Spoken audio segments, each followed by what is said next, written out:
बिस्मिल्लाहिर्रहमानिर्रहीम। अस्सलाम वालेकुम व्यूअर्स, मैं हूं समीउल्लाह। आप देख रहे हैं समीउल्लाह फूड सीक्रेट। तो आज हम बनाएंगे रोश की रेसिपी। रोश को किस तरीके से तैयार किया जाता है तो आज मैं आपको मुकम्मल गाइड करने वाला हूं, और जो केपीके में रोश को तैयार करते हैं उसी तरीके से हम इसको तैयार करेंगे। और इसमें सिंपल से मसाला जात का इस्तेमाल होता है, तो उस मसाला जात को फॉलो करते हुए हम इसको बनाएंगे।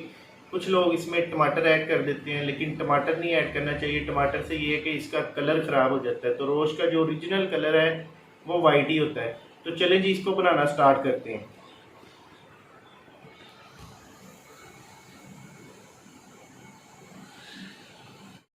तो ये देखिए जी, सबसे पहले देखिए जी, मैंने ये बड़े बड़े पीसीज लिए हैं गोश्त के। ये देखिए इस तरह से इसके पीसीज करवाए हैं, ये देखिए।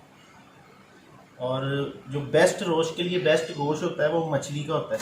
तो इसको हम दूसरे बर्तन में डाल लेंगे। ये मैंने मछली का गोश्त लिया है, और आप इसका बीफ के किसी भी नरम हिस्से का गोश्त इस्तेमाल कर सकते हैं। ये बीफ का मैं रोस्ट बना रहा हूँ। तो ये इसके साथ हड्डियाँ यखनी के लिए।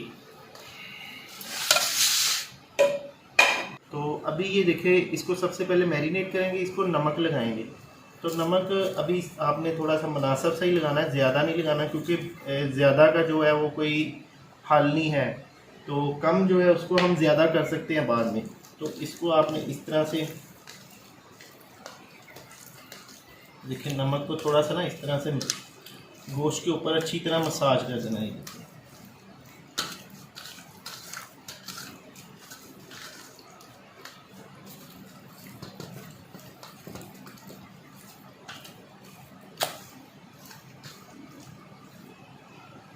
तो अभी हम इसको तकरीबन 15 से 20 मिनट के लिए छोड़ देंगे इसी तरह।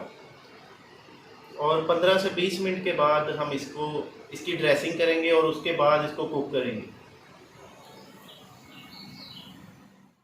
तो देखिए, गोश्त को नमक लगाए हुए तकरीबन 15 मिनट गुजर चुके हैं। तो ये देखिए, गोश्त ने पानी छोड़ना शुरू कर दिया है, ये देखिए। तो अभी हम क्या करते हैं, अभी हम इसकी ड्रेसिंग करते हैं। तो इस तरह का आपने एक पतीला लेना है। अगर आपके पास क्वांटिटी ज़्यादा है तो पतीला बड़ा ले लें। और इसमें सबसे पहले आपने इस तरह से बोटियाँ लगानी है।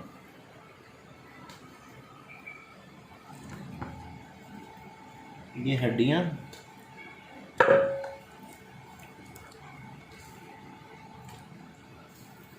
और ये देखिए, इस तरह से आप इसको रख दें।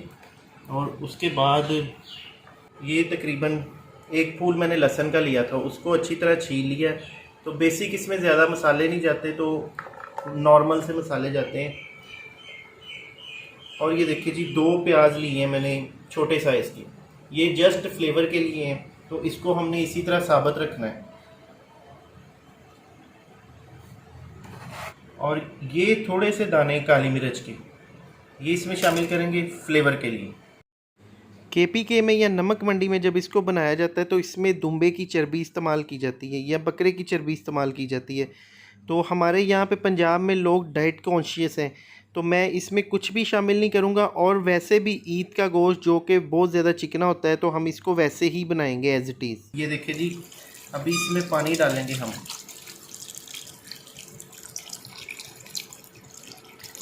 अभी मैंने इसमें तकरीबन 2 लीटर मैं पानी शामिल करूँगा, क्योंकि इसमें एक रोश के लिए एक उसके साथ यखनी होती है, तो उसको भी हमने उसके लिए भी पानी ऐड करना है। और उसके अलावा इसको पकना भी है। अभी 2 से 3 घंटे इसको पकना अच्छी तरह लो फ्लेम पे। तो इसलिए पानी इसमें मैंने 2 लीटर शामिल किया है। अच्छा, तो इसका एक तरीका ये है कि आपको अगर जल्दी चाहिए तो आप इसको प्रेशर कुकर में डाल के स्टीम दे सकते हैं घंटा। और दूसरा इसका तरीका ये है कि इसको आटा लेके और इसके ढक्कन को बंद किया जाता है, जो केपीके में इसका ट्रेडिशनल तरीका है, उस तरीके से मैं बनाऊंगा। तो उससे ये है कि हल्का हल्का जो स्लो स्लो आग पे ये पकता रहता है, और इसकी जो यखनी है वो पूरी निकलती है, इसका फ्लेवर जो है पूरा निकल जाता है। तो उससे इसके टेस्ट में डबल इजाफा हो जाता है। तो ये देखिए, इसको हम इस तरह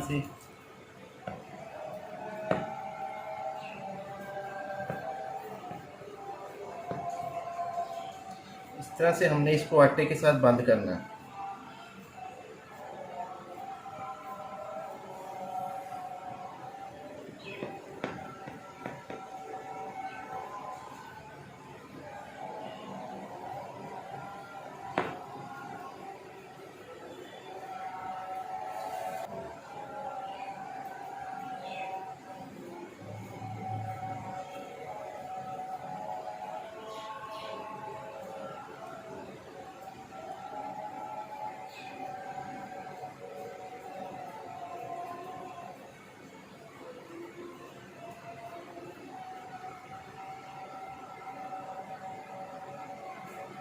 तो अभी ये देखिए, जो मेरा ढक्कन है ये ऊपर से बंद है, तो या तो आपका ये चीज़ खुली होनी चाहिए, ऊपर से एक हमने इसका सुराख छोड़ना होता है।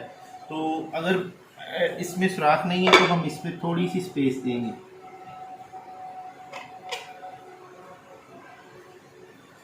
तो यहाँ पे देखिए मैंने थोड़ी सी स्पेस छोड़ दी है, और इसको देखिए इस तरह से थोड़ा सा इसको दबाएंगे और अच्छी तरह सारी साइडों से बंद कर देंगे। तो अभी हम इसको आग पे रखेंगे, और पहले हम इसको हाई फ्लेम पे रखेंगे ताकि इसमें एक स्टीम जनरेट हो जाए, स्टीम बन जाए, और उसके बाद हम इसको लो फ्लेम पे 3 घंटे के लिए पकाएंगे। 2 से 2.5 घंटे तकरीबन, बड़ा गोश्त है तो इसको 3 घंटे मस्ट है, 3 घंटे के लिए हम इसको पकाएंगे। देखिए जी, पहले मैंने इसको हाई फ्लेम पे रखा हुआ है, अभी इसमें स्टीम भर जाएगी तो उसके बाद फ्लेम को मैं लो करूँगा। देखिए जी, अभी मैंने फ्लेम को लो कर दिया है, और ये देखें बिल्कुल ये दानों वाला फ्लेम है, जिसको आप जैसे चावल को दम देते हैं वही फ्लेम है। तो तकरीबन 3 घंटे के लिए हम इस फ्लेम पे इसको पकाएंगे।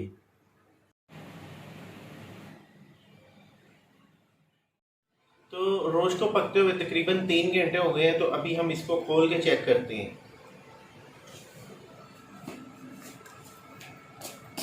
बिस्मिल्लाह,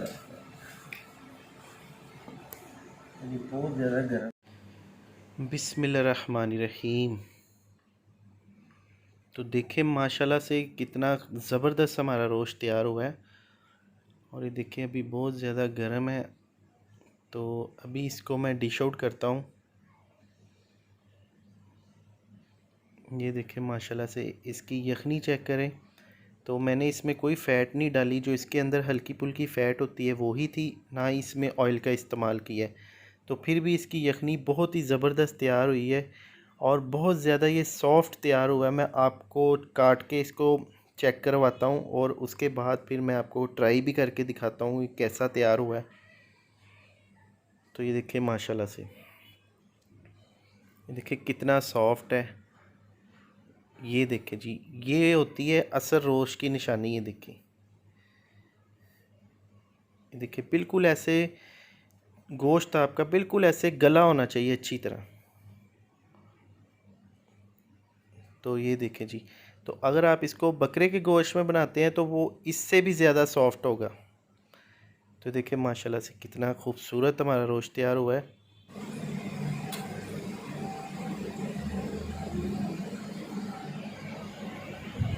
तो अभी मैं आपको ट्राई करके दिखाता हूँ। ये देखिए